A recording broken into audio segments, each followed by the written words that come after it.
We have here Amit Jaju, who's partner forensic technology and discovery services, Ernst & Young. And may I invite Amit onto the stage, please? And joining Amit, we've got Anup Varghese, Vice President, IT Security, HSBC, Dr. B.M. Maitre, Professor, IDRBT, and Gupta Boda, the Global Chief Information Security Officer, EC Council. Gentlemen, may I request you to join the stage, please? I think the stage is set correctly with the previous sessions in terms of highlighting the importance of cyber resilience. And what we all plan to do today is run certain simulations that highlight some practical realities in terms of identifying and responding to various incidents. To start the show, maybe we look at some of the major hacks that have happened worldwide. These are some big hacks that have asked organizations to respond with all their might in terms of the incidents impact on the organization, as well as the media attention that these hacks have got. Now we are looking at some more hacks from last year and early this year which have impacted a lot of these organizations, whether it was data theft, whether it was a hack and fraudulent activities. These are some of the larger hacks where we could even monetize the impact of these breaches, where a combined total of $1 billion. So we are looking at significant financial impact of all the breaches that have impacted these companies. Some of them you might be following in terms of news, and some of them might be new, but maybe you can have a look at it, that what these impacts were really and what was the breach all about. Now, we all talk about cyber breaches. There are various perspectives from a CISO, from a CFO, board level, a regulator level, but maybe let's look at the global leaders on cybersecurity and what they talk about cyber threats. So Ken Allen, who's a global leader on cybersecurity at EY, his perspective is that the question is not if your company will be breached or even when. It has already happened. The real question are you aware of it, and how well are you protected for the future? So that's a very practical experience from somebody who has even served the government, that what is the status of various organizations when it comes to cybersecurity. Now we are looking at Robert Medler, who is the former FBI director. He says, I'm convinced that only two types of companies are there, those that have been hacked and those that will be hacked. So there's no question of whether a company can have 100% defense against cybersecurity. The question is whether they'll be hacked and when they will be hacked. Now, if a company is so certain to be hacked, what can they do? So the answer is an incident response plan, right? Now, while we go there, we also thought about identifying various scenarios that impact a lot of companies in recent times. There are very common scenarios. We all have heard about these specific hacks and these kind of hacks. And what we want to do is have a look at those scenarios per se. And keep in mind that it has been predicted by 2021, the cost of or the damage caused by cybercrime and breaches will be close to $6 trillion. So we are looking at that numbers that can even impact 10%, 20% of global economy if not dealt with correctly. So the first incident is around ransomware outbreak. So we all have heard about WannaCry, Petrap. Now these are certain incidents that have happened. We'll try and see how did the story unfolded in the industry and around the world around these incidents. So major healthcare hospital got crippled by ransomware attack, and I think this was a very serious incident where there were various operation surgeries and diagnostics were happening and major systems got impacted. So lives were at stake. We were talking about the healthcare industry, and you must have heard that healthcare industry repeatedly gets attacked by ransomware incidents. The reason is very simple. The criticality is so high that hackers think that if they impact the healthcare industry, especially a hospital, the chances of them being paid is pretty high compared to any other industry. There's no other coincidence around it. It's a very well planned and directed attack. This is a screenshot from one of our investigations where I was personally involved from the Petrap ransomware. We saw the screen and it was in a hospital. Now let's look at a very interesting perspective from the hacker who's creating and developing ransomware and attacking companies.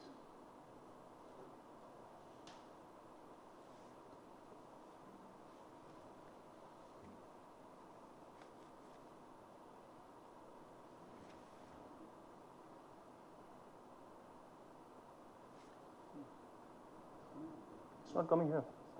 Okay.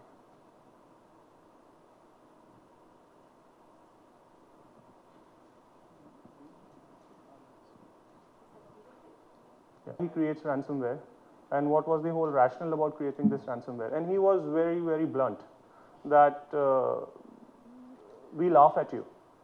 It's very easy this is how I do it. I get the source code, I go to social media, identify the details of people I have to go after, company I have to go after, I wrap it all up, send hundreds of emails, and eventually somebody clicks, and then we laugh at you. And I'm going to come after you. So that's the whole admission from a hacker. And we, on the other hand, unfortunately the video is not playing, but we had a specific interview from healthcare CISO, who was talking about his experience after the incident broke down, and how they responded to that incident and how it impacted, how they dealt with the specific insurance companies, and what are the points that needs to be kept in mind. Social media. I direct the user to fake sites using exploit kits and malware. I gain control when I drop the ransomware to the user's network. I've used them all: CryptoLocker, Drydex, Petya, Tesla Crypt.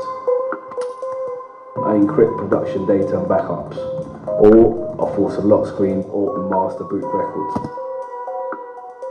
It's not a question of if I do it again, it's just a question of who is next. We're laughing at you.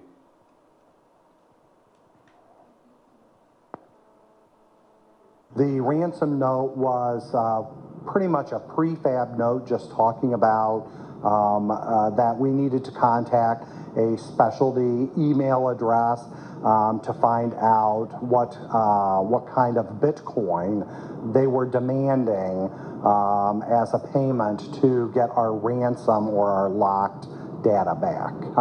However, I will say that we do have forensics experts coming in through our insurance company to help us deal with all of those kind of issues.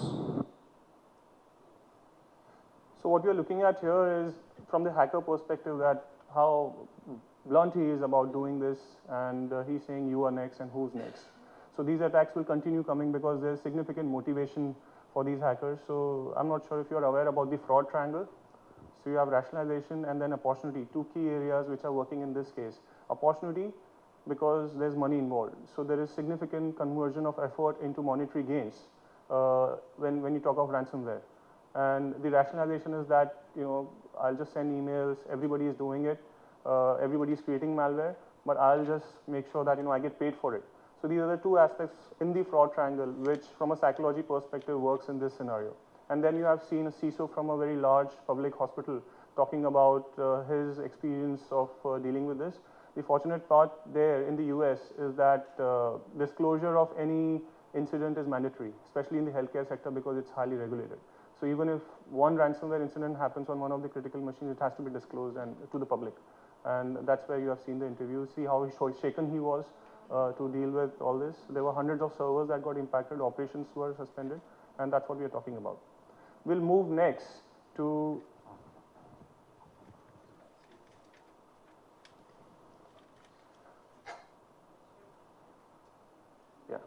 sorry, no ransomware here. So DDoS, I think we all know that DDoS, at least in India, recently has been noticed significantly. So we were talking to various ISPs who on a regular basis have been witnessing large-scale distributed denial of service attacks on the gateways. Just a few months ago, 3 ISPs in Mumbai were shut down for at least 2 or 3 days because of the massive DDoS attacks. And what we will do now is talk about various such incidents. So one critical incident was around an e-commerce website, where for 56 hours this website was down because of a distributed denial of service attack. How it happens? Of course, there are malware across the world. Computers are bugged with these malwares, and then there are big servers which have this malware.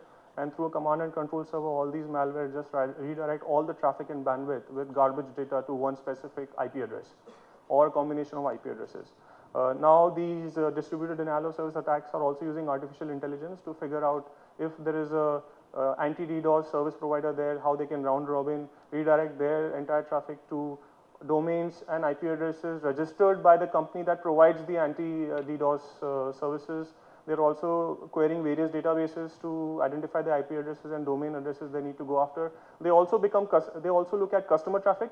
So if the malware is at the customer traffic, so if I am a customer of a ISP, I'm behind the ISP, and there is a malware there itself, they use that data also to identify the entire routing table from where I am able to go to the internet, and from there they identify various IP addresses, what's the traffic going on, and based on that the attacks happen. It's no longer just a static IP address provided to the command and control server and the attack happens.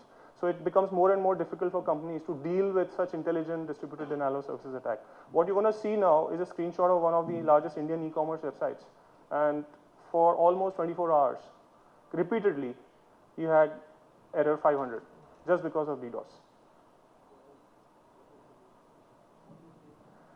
What they do, they switch data center. So they had to move their production data center to the backup data center to bring up. While they deal with this, they had to change ISPs, gateways, reroute IP addresses, use VPNs to route a lot of traffic to different servers outside the country. But it was very difficult for them because they tried all traditional techniques, it didn't work. So they had to go the extra measure and try to be smarter than the attacker and use that technique, because they were able to understand that how the hacker or the attack is happening. It was no longer a traditional DDoS attack, it was more intelligent. Now to bypass that, it was important to understand that, then plan an action plan, and then execute that. And it was not easy, because that downtime was required if they had to execute this plan.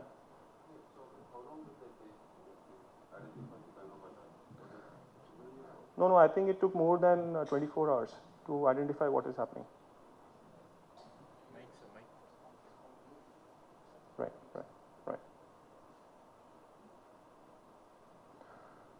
Now what we do is look at data breach as a specific case. And the objective here is to walk you through these scenarios, and then we have the panel come in and we discuss the various response plan that could be there and what should be the ideal response plan. So when it comes to data breach, we identified two sets of data breaches. One, which impacts a company, and two, that is related to third party and can impact the entire industry per se.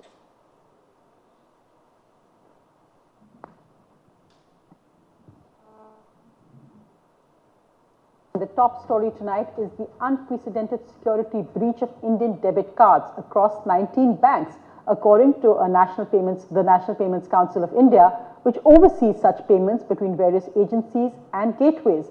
An estimated 3.2 million or 32 lakh debit cards could have been compromised.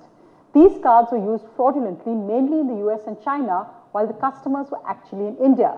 The council added that 19 banks have been hit, with over 600 customers affected, for a total of around 1.3 crores. While the amount isn't that much, the scale of this breach is unprecedented. Now we all are aware about this breach that happened a few months ago. Multiple banks were impacted. A lot of customers got impacted. The figures that you're seeing here are only the figures that were reported, and the press could figure out then. It really ballooned up. The amount was much more, and there were similar attacks where Forex cards were impacted, where millions of dollars worth of money was transferred from hundreds of ATMs across the world in a matter of 5 hours or 6 hours. So now these kind of data breaches are no longer just some data, confidential data, which is being taken away by somebody, and the bank doesn't know what that data is, or the company doesn't know. The data breach was focused on the specific card, the type of card, the type of switch they want to target, what they want to do with that data. So they just did not copy the data, they even utilize it immediately for monetary gains. Now, when we talk of such incidents, what should the company do? Now, the objective could be first to prevent the fraud from happening. Now, there is no time to do that. So was there an anti-fraud mechanism already in place which could have taken care of such breaches? So for instance, if the customer is transacting in India and all of a sudden transactions are happening across the globe, would that be picked up in the system and would get stopped? That's one question. Second, media management is important. Maybe the panel can throw some lights. And Mr. Maitre, you're from financial services, the guru. So maybe from your perspective. So you're going to cover that as part of the presentation. Perfect.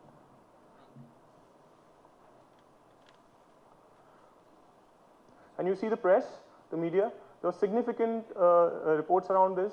And this is not just one incident, so you are seeing a lot of various incidences. In a similar fashion, card data was stolen, was replicated on duplicate cards, or internet banking credentials were stolen. So these are focused attacks targeted towards banks. And in some cases, the insider was used as a proxy and he was not aware. So malware was used on an employee's machine who had access to the core banking data. At times, a third-party vendor was breached who was helping the bank process certain payments. So the vectors are clearly identified and understood by the attackers, and the means of exploit and planting the attack. And in the earlier presentation, we heard that the person might have patience and would wait there for months altogether and not do anything. So from an APT perspective, I think this is a very good scenario to see why APT would be used to launch targeted attacks toward banks for direct financial gain. And we have seen on the dark web, we saw a lot of this data still lying there, being available every day, every week. We see some new data comes in for some new banks globally where debit card data is available, credit card data is available. So the impact is significant, and industry is still struggling to cope up with this and see how they can plug this from not happening at all. Here you would see certain links offered on Twitter. So it's not even Tor on the dark web. On Twitter, a hacker is providing a link for 1 or 2 bitcoins and some dollars. Here you could see 900 gigabytes of data being available. Now this is significant. So the entire SQL Server dump is available, or Oracle dump is available to be downloaded. Now let's look at another incident which impacts the entire industry, and the focus here is IT/ITES, and from an outsourcing perspective. There have been cases where incidents were reported where IT/ITES companies in India were involved. In certain cases, employees deliberately hacked customer data. So let's look at that one case, and then we'll talk about some other scenarios. When the telecoms company TalkTalk got hacked, scammers went into action. They used the hacked data to con British customers out of thousands of pounds. Normally, this kind of fraud is the work of shadowy cyber criminals, but we've managed to track down one of the teams behind it.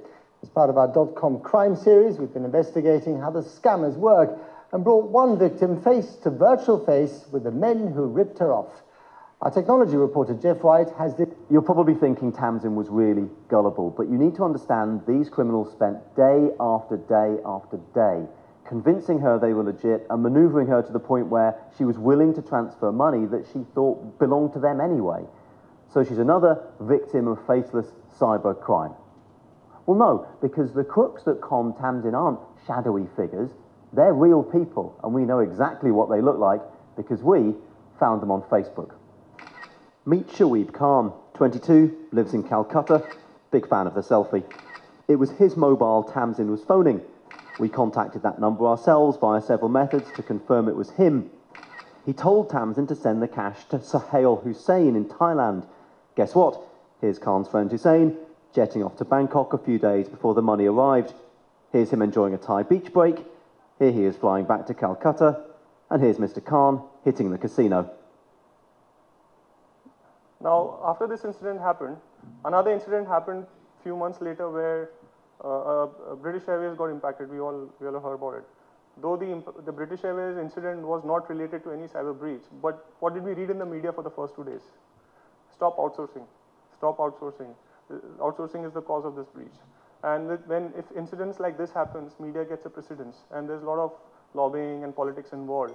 So a breach like this, and here the person who was identified was an employee of a very well-reputed IT/ITES company. His LinkedIn page says where he works. His Facebook profile says where he works, and that could easily be identified by the press and the company there. And he got arrested. So actually, three employees got arrested, and they were questioned. And then they said, oh, other people are also involved. So this becomes a big problem from an industry perspective. Press mentions the company. CNBC mentions a similar case. The sample data set was available. Another instance where outsourcing or third-party vendor was involved. Now, we have talked about these various scenarios. Some scenarios where we have seen disrupts the business. So denial of service, ransomware disrupts the business. And then data theft related incidents cause huge reputation risk, not just to the company, maybe to the sector at large, and then of course to a larger ecosystem at large. So maybe that's a good time where we go back to our panel and talk about that. What should companies do, or a sector specifically could do to address such instances. So what should be the first line of defense? What should be the response plan? So we will have views from the experts, and then we will take questions maybe if time permits. So Amit, just on my view, so I think responding to an incident should actually start, so preparing for the incident is the first thing. So, you know, incident management is not when an incident happens. Right. So you should be prepared much before. So from what I've seen or what I've heard is, you know, the more prepared you are, the better you manage. And so for these kind of incidents, right, you should be having better detection techniques, you know, the monitoring systems and all which are in place. They should be able to detect at the right time rather than for days after the incident has happened. Okay. So that's key. So I think what you're saying, Anup, is detection is the first step. So you need to know that this has happened, Yes. and then you take the Well, unless correction you course. detect it, you know, if there's something happening and if you know days after, the impact could have been much higher. Correct. You can't wait for the press to tell you that incident has That's happened. right. So you have to detect internally that something wrong has happened. Mr. Gupta, what do you think? So is this just a technical aspect to it, or there are broader things at play when you're talking about an incident response plan? That's a $1 million question. Okay, whatever I say here are purely my personal opinions, nothing to do with my current or my previous employers, and indemnifying them in that sense, right? Yeah. Okay. Right. See, the scenario is very simple. The preparation, I mean, what Anup talked about, defense and detect and defense is definitely one of the first line. That's where you'll see the incident in bits and bytes. Right. But the reality is the defense and depth in terms of the processes. For example, incident response process kicks in first, then comes the incident handling, where the other parts of like involving the top management or involving the media or the public relations department or legal department or even law enforcement agency. When do you call in law enforcement agency? These kind of things come into picture in this whole scenario of incident handling. And comes in then the scenarios like support, like forensic. Do I necessarily take forensic here or bring in my insurance readiness? Or where do I bring in this? See, this is a very, very coordinated effort. It is not, it doesn't happen like technology falls into pieces. These pieces are much more harder because there are people behind it. And people tend to, you know, behave differently under stressful conditions, especially in this kind of stress. So CISO becomes the sort of a quarterback here.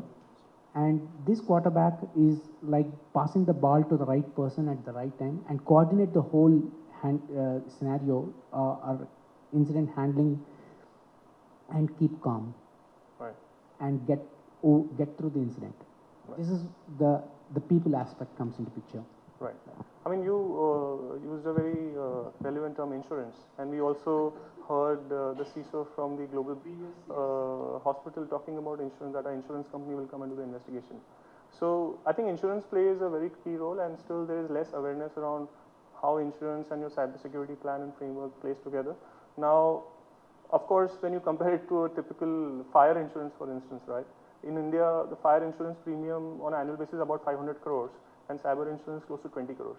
So that's the gap in terms of awareness and availability we are talking about. But fire insurance can repay back everything, maybe what you have lost. But a cyber insurance can't get your reputation back, right? So what companies can do and sectors can do to make sure while they're dealing with the incident per se, but how do they manage this damage to the reputation? Can something be done? While they tackle and control the incident, can something be done to make sure that reputation doesn't take as much dent as if they allow it to happen the way it happens can possibly do? I think we should be open about it. We shouldn't hide about Right. it. Yeah, report it. So if your customers are affected, reach out to them. Tell them, you know, if their data is being breached. Correct. Tell them upfront. Correct. So that's perfect. So being open about it, disclosing information to third parties or internal stakeholders whose data is affected or who are affected by the breach, that's a very good thing to see. We have seen all metro markets doing that. We are now seeing in India, like in last week when we saw a couple of breaches in the media, we also see that press release from the company stating that we accept the breach has happened. We have informed these companies we suspect it's either inside or one of our vendors involved. We are investigating it and we'll come back with a plan. But do you see that often happening in India per se, in terms of being that open and coming out in the open? We see a lot from a global perspective. You are part of a global company, so that culture is there. Yeah, no, personally not from an Indian perspective. We've not seen much. Okay. I'm not sure, is it because the regulations are not strong here? Right. But I don't see much. Now cyber insurance is a growing area, and a lot of new big banks are going. In fact, we are preparing a cyber insurance. Right. What I said is cyber insurance is an emerging area, Right. and a lot of banks are going for it. But we are working on a cyber insurance reference document. So what is to be covered, what is not covered. So in fact, people don't understand this. Cyber insurance, there are very few players, and very few banks have gone for it. So that is why, to make it more broader, we are working out a document to be released very soon. Okay. Which is useful for all banks, financial banks. Okay. So at least the banking industry is taking a step forward and setting up the tone, where cyber insurance plays a key role. Because what cyber insurance also does is to help the organization focus on the relevant aspects, where the cyber insurance can provide the additional cushion, where the bandwidth could be used somewhere else to deal with the incidents, maybe remediation. Don't you want to talk about remediation maybe as an activity? So we spoke about ransomware. So in your experience, where does remediation fit here? See, remediation, with any incident, with a decent incident management practices and IT incident management practices, and most of the companies are kind of using some framework like ITIL or some framework like ISO 27000. This is like become almost like natural. If you are a reasonably large size company, this has become mandate. It's by virtue of being in the business and the risks an organization is facing, they are implementing these kind of best practices. At the same time, there is the depth in which the practice is put in place is not to the level it can withstand an incident. This is where the challenge. The ransomware hits, and some say lots of SMEs kind of wound up in especially one glaring example is one of the hosting company in Korea. Completely, their 400 odd customers servers were kind of fell victim to Petya, not Petya. Then the owner has to pay, the proprietor has to pay almost like $1 million in ransom. Wow. And completely gone out of business. Right.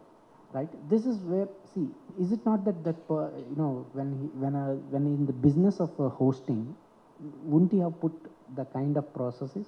Well, somewhere the depth was lacking. Somewhere there is a weakness. Somewhere there is the effectiveness testing is not complete, or the remediation is not in time. Probably it would have caught. Some earlier incident would have caught, or they would not have contained it fast enough.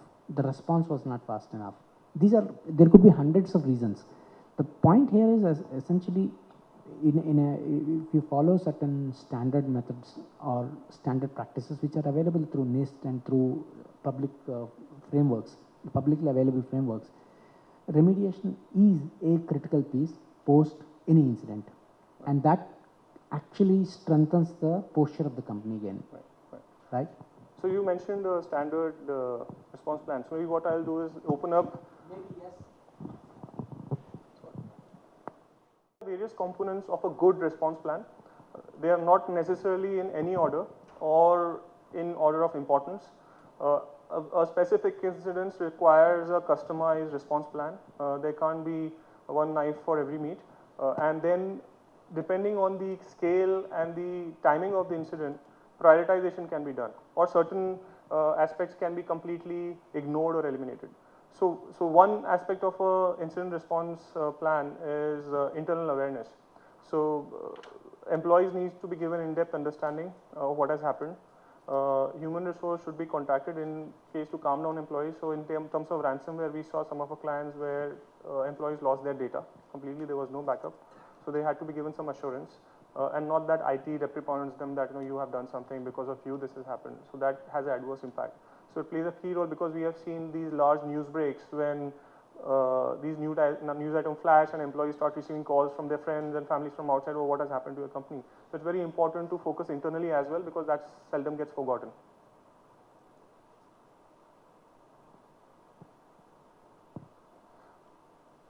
Contain and investigate is important. So containment of the incident. So whether it is a distributed denial of service, it's data breach, it's ransomware, it's a malware, it's any kind of threat, containment is important. And then it's very important to investigate that incident. Now, investigation is also important when you talk of insurance from a regulatory standpoint, data privacy, data protection. Now we are talking about GDPR. So all these aspects become even more important. And the investigation has to be done in a thorough and forensically sound manner. Because then if a report has to be prepared and to be shared with law enforcement, it has to be done in a sound manner, otherwise it might be rejected. Then remediation, we discussed remediation is very important and very critical in any aspect. So we heard this Sony breach which happened and thousands of computers globally were impacted. I think they spend a lot of time in doing a proper remediation to come back to business, not just by plugging computers back, formatting them. They had a remediation plan. Any company would have a remediation plan to see what are the dependencies, what are the impacts to various systems, what is the backup procedure if the remediation fails, what is the fail-safe. So all those things need to be considered in a remediation plan. Managing customers is one critical aspect. So if it's a customer-centric business, which most businesses are, and if the customer data is involved, then it's even more critical. So informing customers, talking to customers, telling them frankly what has happened. These are some key aspects of a good customer management strategy when it comes to a cyber incident. Legal requirements, very important. So legal teams must be involved. We know from a regulatory perspective, it's a bank, the Reserve Bank of India being the regulator needs to be addressed from the law perspective.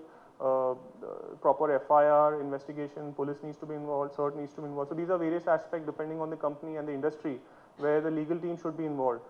They also need to look at various contracts which cover data privacy as a perspective and what are the risks and liabilities the company may be looking at.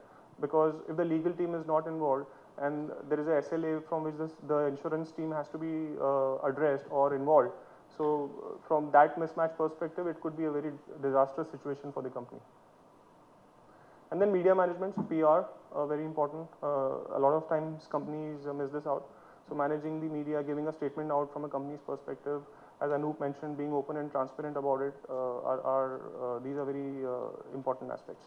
So these are 6 broad categories which would be looked at when drafting a cyber incident response plan. And as I said, the sequence and the prioritization could be customized depending on the incident and the nature of the company. So just to add to that, so a formal risk assessment plan should be done to, when we draft this kind of plan, because that gives a better idea of what the risks the business are exposed to. Correct, the risk, and then a lot of companies now do actual simulations. Yeah. So for every scenario, they would actually involve third parties to do a simulation, and internally they would not say that this is a simulation. They will act as if it's a real cyber breach. So the entire machinery, whether it works well or not, everything becomes clear. And that learning, it's just like a warm-up match before the big final. So all the aspects get cleared out. I've been part of some such simulations with the industry and some companies as well. I think it's phenomenal to do those simulations. Some customers are also given heads up that we will involve you, you react in a certain way. So our team internally takes this as seriously as a real incident. Take any questions maybe if time permits. What is the presentation? We can do the presentation now. Presentation. Presentation is there.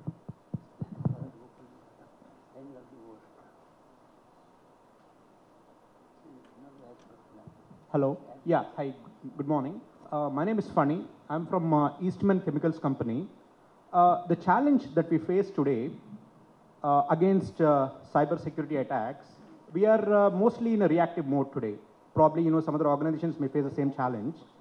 We want to change that and get into a preventive or proactive mode. I think today Venu made a great point.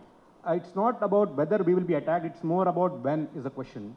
So when we start to look at some of the security analytics tools, behavioral detection or deception security, that's what we thought that will give us probably a proactive insight about how we can prevent the threats, advanced threat protection.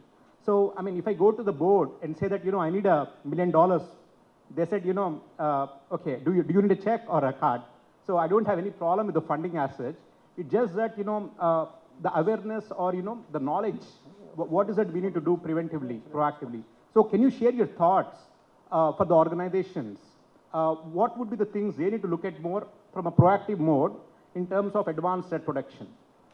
So Thanks. I think that specific question would be covered in Mr. Maitre's presentation. So maybe we start the presentation with that answer there.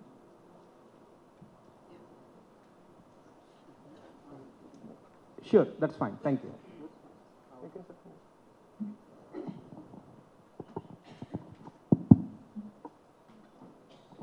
So I would like to present what we are doing at IDRBT to help the financial sector, especially the banks, how to overcome or how to handle these attacks, cyber attacks. Okay.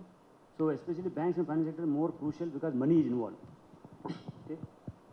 So we'll talk about what are our programs, what we are doing for banks.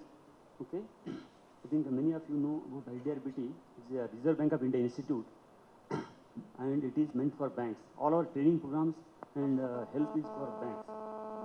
Okay. So actually IDRBT has several research centers to help the banks, basically financial sector, we call banking technology. So the 4 broad areas in this mentioned on the left side are the considered banking technology. To address those, we have 6 research centers within the IDRBT. One of them is a Center for Cyber Security. I'm going to talk more on that. What are the activities of that? Okay. So we have to address this banking technologies, especially cyber security. We have academic programs. That is various PhD. We have about 25 PhD students in our campus today, and MTech programs, research associates. So we need people with research background to work in this area to address the problems. Okay. So we also have a training program of various levels.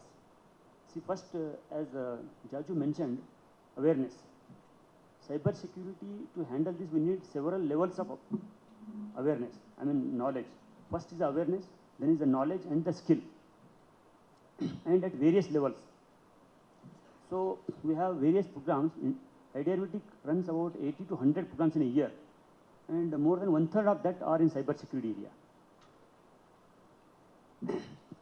So we also have several other forums. For example, Chief Information Security Officers Forum. IDRBT runs a Chief Information Security Officers Forum, among other forums, which will address their problems. There is a closed user group meeting and knowledge sessions and all that. So these are all those programs, various. These are the types of training programs we run for the bank. How to handle these attacks, various types of attacks. Okay, so VAPT, digital information, digital insurance, forensics, digital forensics, cyber forensics. Okay, so there are various levels of that. Malware analysis. We also have what is called as the Cyber Intelligence Platform. That's called IB card. This is the Indian Bank Center for Analysis of Risks and Threats. So this is a very common practice nowadays to share the intelligence. That is, some incident happened in one bank or one financial institution. It can tomorrow or some other time it come later, some other place. So how to share this information? That is called as the Threat Intelligence Platform. So it is a closed user group where the intelligence or incidents response, incident details are shared. So it is, it helps. What are the best practices? How to handle? Because with time we need to learn from that. What are the incidents occurring? Today it is occurred in one bank, tomorrow it occurred in another bank. So how to prevent? So it gives sort of forewarning. Whenever you get cyclone, for example, the warning starts before, advance warning, something like that. So this is working from last 3 years. Now we have learned a lot from this. And we also do cyber drills, cyber security drills, like fire drills and other drills, to train how to address. Suppose something happened, like Jaju mentioned several incidents. So if it happens really, how do you address really? Okay. So there are simulation done, and large number of banks participate in this. So it will help us. So in a drill is sort of a simulated environment, and it is a sort of red team or blue team exercise. Okay. So we run, it's a live scenario. It happens every quarter, and a lot of banks participate in that. And we host a some vulnerable application, and we attack them. The banks have to detect it. So it demonstrates the skills, the tools, and the response time, and all that. So this has been done. We are doing from last 2-3 years very successfully. This is one of the very popular program of IDFBT. So we have CISO forum meetings. This is, happens every quarter. So where all the bank CISOs meet and discuss. And this cyber drill and the CISO forum meeting are tied up. Cyber drill happens 2 weeks before the CISO forum meeting, and the results of that cyber drill are discussed in the CISO forum meeting.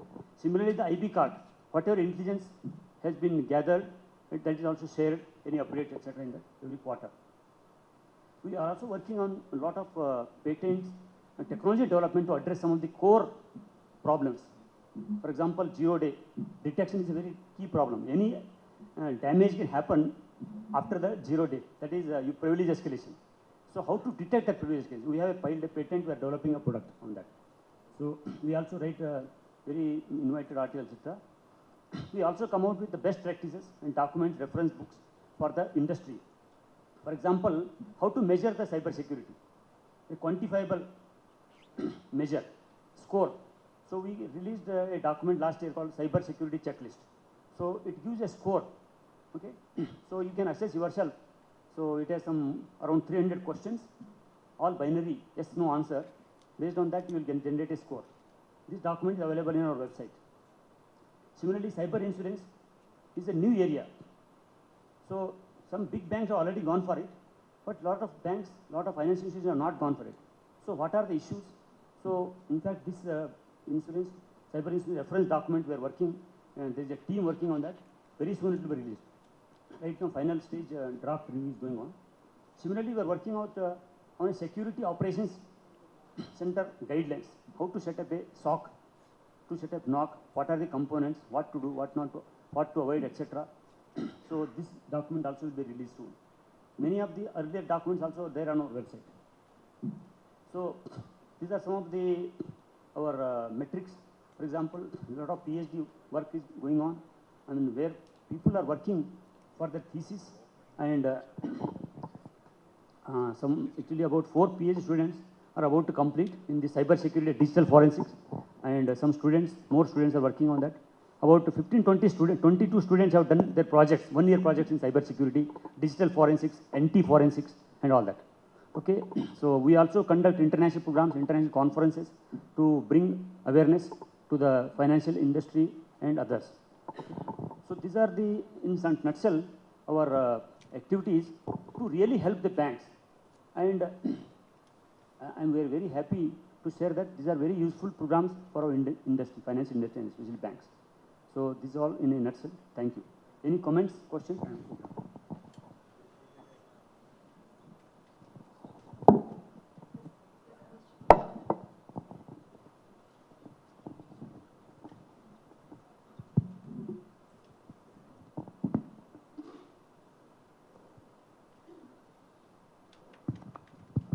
Hi, my name is Aditya and I'm from TechSkills India Private Limited. I just want to know, with all the forecasting things and everything that we are having, what percentage of cybersecurity will we be in a position to cover with the present day whatever we are having with present day tools?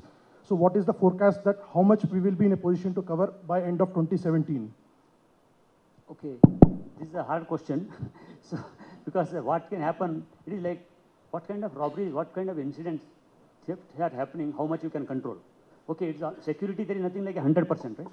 So you can, based upon our previous experience and what is happening currently, so we can predict. So there are various types of attacks. What type of attack is there? For example, recently, this WannaCry, there's such a big news. But really, how much it affected? Not much. Particularly still banks I can talk about, there is not much at all. So, but these are the ways. One side is the hackers want to gain mileage out of, because they, first of all, this was a worldwide news, and it is a scare, okay? But how much it has? Okay, some corners it is affected, not much. But, okay, this does not mean that we should not take care of it. We cannot be complacent in security. It always, we have to be vigilant. And security means what can go wrong. So it is like a traffic jam. You are in a traffic, cyber traffic, you can imagine how much traffic is there today. Enormous traffic. 1 minute what happens in internet, there are so many details are there. So anything can go wrong anytime. So our job is how much you can control, how much you are in control, what can be done. So there are a lot of things we call countermeasures or controls, okay, that we have to place. For example, this ATM pin we use, this debit cards, 4-digit number it is, right? Anybody can, given 5 minutes time, you can crack that pin. But the control is after 3 attempts, it is stopped. You cannot make any further attempts. So these are such controls are there. It is not at all only scary situation, but there are very nice practical methods to control any such attacks. So to answer your question, we have to be prepared and people are aware. People who are in the responsibilities, there is enough effort is put in and going on to avoid any disasters. Does it answer your question? Yeah, thank you. Thank you.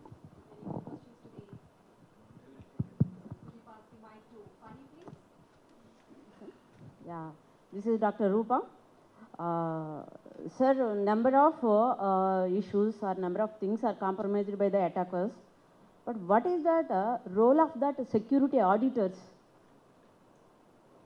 in real time? That's my query. Yeah, okay. But day by day, attacks are rising up. Ransomware attacks or the magnetic stripes compromising recently couple of times. But what is that role of the security auditors? That's my query. Okay. Auditors is like compliance. Suppose there is a set procedure is there, whether everything is followed or not. But that is like a minimum passing marks. For example, to pass any examination, you have minimum marks, right? Minimum marks, today it is, that is minimum, you have to do that. That is a necessary condition and not sufficient condition. So you have to be always ahead of it. It is a police and thief problem, right? So 0 day is what? 0 day problems are the problems which are not known to the user, not known to the vendor. But there are people, hackers, who are constantly probing, scanning, find out the vulnerabilities, that weaknesses, which can be utilized. Because all our internet-facing applications are open for anybody, right?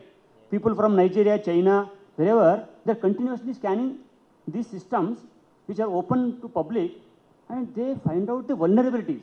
And their job is only to do that.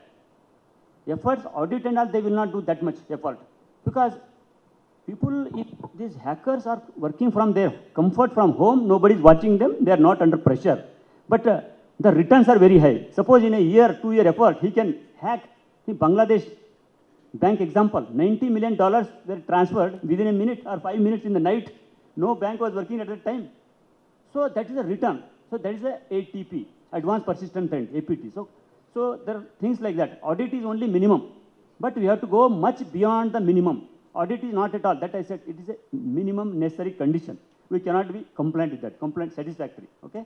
GRC is only, these are minimum. That is, does not mean much. My 2 cents on it. So auditors are supposed to be operating as independent parties. So they are the ones who kind of give the assurance to business that, you know, the controls what your, control owners, it could be IT or your cybersecurity guys have put in are effective.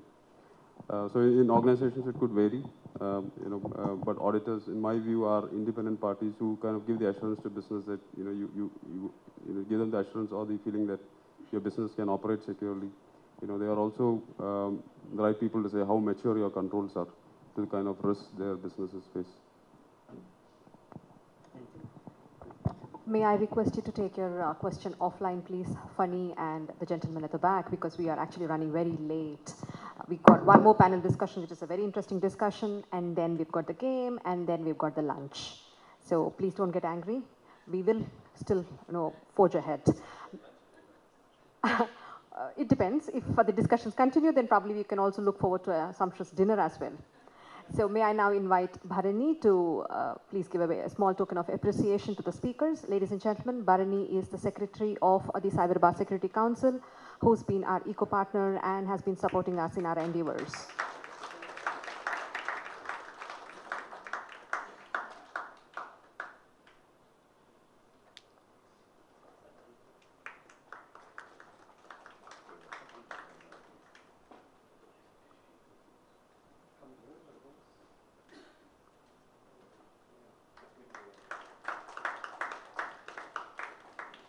I would like to take this opportunity to tell you that Dr. Maitri has around 25 years of industrial R&D experience, and his seminal work on the fingerprint identification led to the development of the first automated fingerprint identification system in India. Ladies and gentlemen, a round of applause for Dr. Maitri.